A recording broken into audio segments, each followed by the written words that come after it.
नमस्कार मित्रों, so sweet kitchen में आप सभी का हार्दिक स्वागत है, जहां हम बनाते हैं पारंपरिक व्यंजन बिल्कुल पारंपरिक पद्धति से।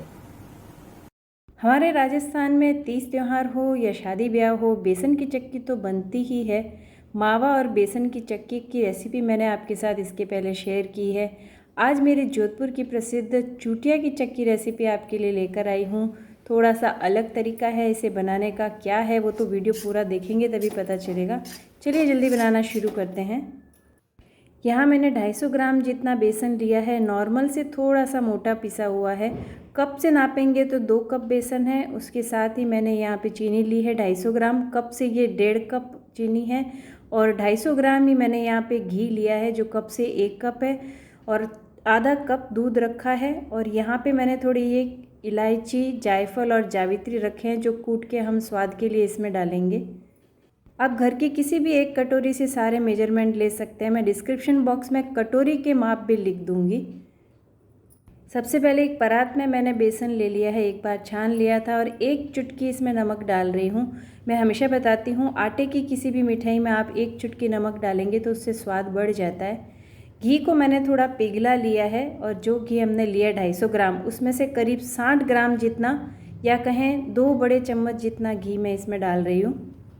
घी और बेसन एकदम अच्छी तरह से हमें मिला लेने हैं। तो इसमें हमें मुट्ठी बंद मोयन डालना है, और ये देखिए मुट्ठी बांध के पटक रही हूँ तो टूट नहीं रही है, मतलब ये एकदम परफेक्ट है मोयन।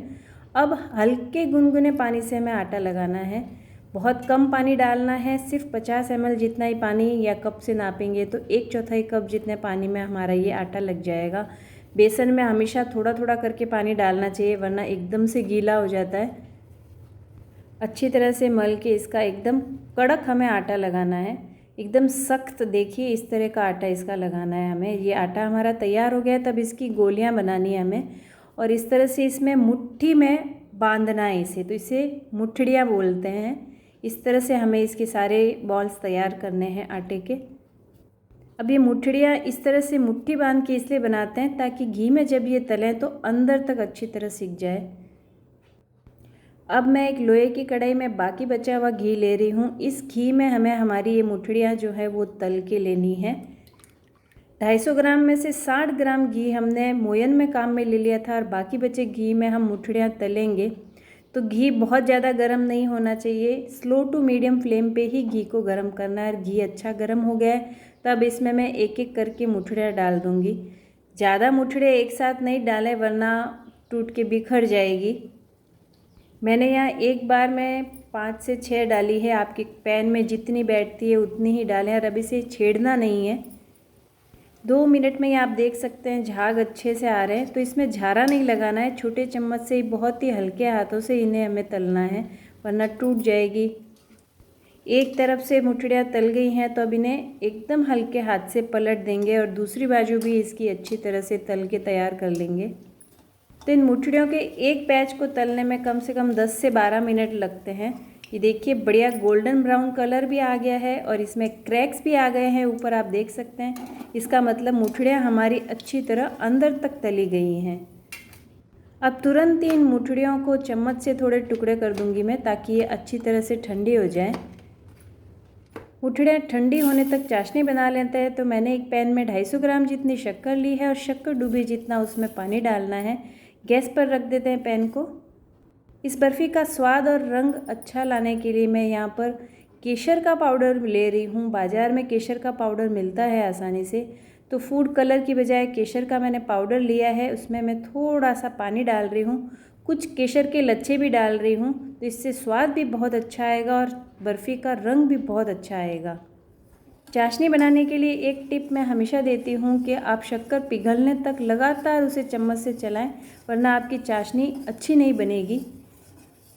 तो लगातार चलाते हुए एक बार जब उबाल आ गया है, तो अब इसे हम गैस को बढ़ा सकते हैं थोड़ा। और एक बार मैं आपको दिखाती हूँ कि ये पानी में डाल रहे हैं जब हम चाशनी, तो पूरी पिघल रही है, तो एकदम कच्ची है। हमें इसकी 1.5 तार की चाशनी बनानी है। आगे बताऊँगी मैं आपको 1.5 तार की कैसी होती है। 1 से 2 मिनट बाद ही मैं इसमें केसर वाला पानी डाल रही हूँ। इससे कलर और स्वाद अच्छा आएगा, और हमें चाशनी चेक करने में भी आसानी होगी। ये देखिए जब मैं चम्मच से लेके गिरा रही हूँ तो अभी तो ये जल्दी से गिर रही है, मतलब अभी इसे और थोड़ा टाइम लगेगा। एक बार फिर से आपको दिखा देती हूँ। पानी लिया है कटोरी में और उसमें चाशनी डाल दी है, तो इस बार ये चाशनी पिघली नहीं है, आप देख सकते हैं। तो ये एकदम परफेक्ट तैयार है हमारी चाशनी। आपको उंगलियों के बीच में भी लेके दिखा देती हूँ। ये देखिए इस तरह से जब मैं तार बना रही हूँ तो इसका एक लंबा और थोड़ा गाढ़ा तार बन रहा है, तो ये होती है 1.5 तार की चाशनी। अगर आपको बर्फ़ी नरम बनानी है तो यही चाहिए चाशनी, कड़क बनानी है तो 2 तार की कर सकते हैं। अब इसे ढक दूँगी ताकि चाशनी पूरी तरह से ठंडी नहीं होगी। हमारी मुठड़ियाँ भी ठंडी हो गई है, तो अब इसे मिक्सर में डाल के इसका थोड़ा दरदरा सा पाउडर बनाना है हमें। तो ये थोड़ा दरदरा पीसने से क्या होगा कि हमारी बर्फ़ी एकदम दानेदार बनेगी, जिसकी वजह से स्वाद बहुत ही अच्छा लगेगा। अब हमने जिस घी में मुठड़ियाँ तली थी वो घी मैंने छान के ले लिया है और फिर से उसी कढ़ाई में घी ले रही हूँ। इस बार मैं सिर्फ 3 से 4 चम्मच जितना घी ले रही हूँ पहले। और जो हमने मुठड़ियों का तैयार किया था मिक्सचर पीस के, वो इसमें डाल रही हूँ। एक साथ सारा घी इस वक्त नहीं डालना है हमें। गैस की आंच स्लो टू मीडियम रख के हमें ये मुठड़ियों का पाउडर सेकना है। वैसे तो ये पूरी तरह सिका हुआ है, आप चाहें तो सीधा इसमें चाशनी डाल सकते हैं, लेकिन थोड़ा फिर से सेक लेने से इसका स्वाद और भी अच्छा आता है। अब मुझे इसमें घी की ज़रूरत और लग रही है, इसलिए मैं इसमें अभी 1 चम्मच जितना घी और डाल रही हूँ और फिर से इसे थोड़ा सेकना है। तो आप घी की मात्रा जितनी डालेंगे आपकी बर्फ़ी उतनी ही सॉफ्ट होगी। अगर आपको कड़क बर्फ़ी चाहिए तो फिर आप घी कम डालें।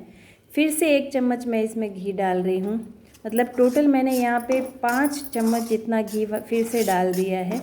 और अब इसे अच्छी तरह से भूनना है हमें, मंद आंच पे ही भूनना है। और ये देखिए इसका टेक्सचर बदल गया है जैसे जैसे हम इसे भून रहे हैं। तो आपको बस जितना ज़रूरत लगे उतना इसमें घी डालते जाइए और इस तरह के टेक्सचर में इसको भून के तैयार कर लीजिए। अब इसमें मावा नहीं डाल रहे हैं हम, तो इसमें डालेंगे दूध। तो दूध मैं यहाँ पे 2 बैचेस में डाल रही हूँ और थोड़ा थोड़ा करके डाल रही हूँ। एकदम से सारा दूध डाल दिया तो उसका हलवा बन जाएगा, फिर स्वाद अच्छा नहीं आएगा। थोड़ा थोड़ा दूध डालने से इसमें रवा और अच्छा पड़ेगा और एकदम दानेदार बनेगी हमारी बर्फ़ी। एक बार दूध डाल के भूनने के बाद फिर से थोड़ा दूध डाल रही हूँ। अब मैं सारा नहीं डाल रही हूँ क्योंकि मुझे ये दूध इतना इसमें काफ़ी लग रहा है और ज़रूरत नहीं पड़ेगी इसमें। अब इसे फिर से दूध सूखने तक भूनना है हमें। तो दूध डालते वक्त यही ध्यान रखना है कि एकदम से सारा नहीं डालना है, वरना आपका बर्फ़ी नहीं बन के हलवा बन जाएगा बेसन का। ये देखिए ये इतना दूध पीछे बच गया है, करीब 2 टेबलस्पून जितना। अब हमारा ये मिश्रण पूरी तरह भून के तैयार है, तो इसमें मैं जायफल, जावित्री और इलायची जो मैंने कूट के लिए वो डाल रही हूँ। इन तीनों चीज़ों का कॉम्बिनेशन बहुत ही अच्छा लगता है बेसन की मिठाइयों में, आटे की मिठाइयों में, बहुत ही स्वादिष्ट लगता है। अब बस ये फ्लेवर डालने के बाद 2 मिनट के लिए और भूनकर इस मिश्रण को ठंडा होने देंगे। मिश्रण ठंडा हो रहा है तब तक बर्फ़ी सेट करने के लिए एक ट्रे में मैं घी लगाकर उसे ग्रीस कर रही हूँ। हमारा बेसन का मिश्रण पूरी तरह से ठंडा हो गया है और जो चाशनी हमने बनाई थी वो गुनगुनी से थोड़ी गर्म है। तो ये चीज़ आपको ध्यान रखनी है, चाशनी की मिठाइयों में एक चीज़ गर्म और एक चीज़ ठंडी होनी चाहिए। अगर दोनों चीज़ें आपने गरम गरम मिक्स कर दी तो कड़क बन जाएगी आपकी बर्फ़ी, लड्डू जो भी बना रहे हैं वो। तो एक चीज़ गरम और एक चीज़ ठंडी। तो अभी आपको लग रहा होगा कि एकदम पतला हो गया है तो बर्फ़ी कैसे सेट होगी, तो कोई दिक्कत नहीं है, हम इसे ओवरनाइट रखेंगे और बर्फ़ी अच्छे से सेट होगी। चाशनी और बेसन अच्छी तरह से मिक्स करके अब मैं ये पलट दूंगी ट्रे में। अगर आपको लगता है, थोड़ी भी शंका है कि अगर आपका मिश्रण इससे भी पतला है तो आप इसे फिर से गैस पे 2 से 3 मिनट के लिए गर्म कर सकते हैं। बाकी ये कंसिस्टेंसी एकदम परफेक्ट है बर्फ़ी जमाने के लिए। अब इस ट्रे को हल्का सा टैप करेंगे जिससे लेवल एक जैसा हो जाएगा। ये देखिए 1 टेबलस्पून जितना घी बच गया है पीछे। तो आप अगर इस रेसिपी के मेजरमेंट और सारे स्टेप्स बिल्कुल फॉलो करेंगे तो आपकी भी बर्फ़ी एकदम परफेक्ट बनेगी। थोड़े से पिस्ता का पाउडर लगाकर मैं इसे गार्निश कर रही हूँ। आप चाहें तो चांदी का वर्क भी लगा सकते हैं या कुछ ना भी लगाएं तो चलेगा। जैसा कि मैं हमेशा बताती हूँ, मैंने ये बर्फ़ी ओवरनाइट सेट होने के लिए रखी थी और अब इसे कट कर देंगे मनचाहे आकार में। एकदम परफेक्ट, आप देख सकते हैं चाकू कितनी आसानी से जा रहा है, एकदम सॉफ्ट हमारी ये बर्फ़ी तैयार हुई है। तो देखा आपने मेरी जोधपुर की प्रसिद्ध चूटिया की चक्की आप घर पर कितनी आसानी से बना सकते हैं। इस बर्फ़ी को आप 1 महीने तक स्टोर करके रख सकते हैं अगर बच गई तो। जी हाँ, क्योंकि ये इतनी स्वादिष्ट बनी है कि बचने का तो सवाल ही नहीं है। तो आप भी ये चूटिया की चक्की बनाइए और अपने अनुभव मेरे साथ साझा कीजिए। रेसिपी पसंद आई है तो वीडियो को लाइक, शेयर और कमेंट कीजिए। फिर मिलेंगे एक अच्छी सी रेसिपी के साथ। तब तक के लिए स्वस्थ रहिए, मस्त रहिए और खाते रहिए। धन्यवाद।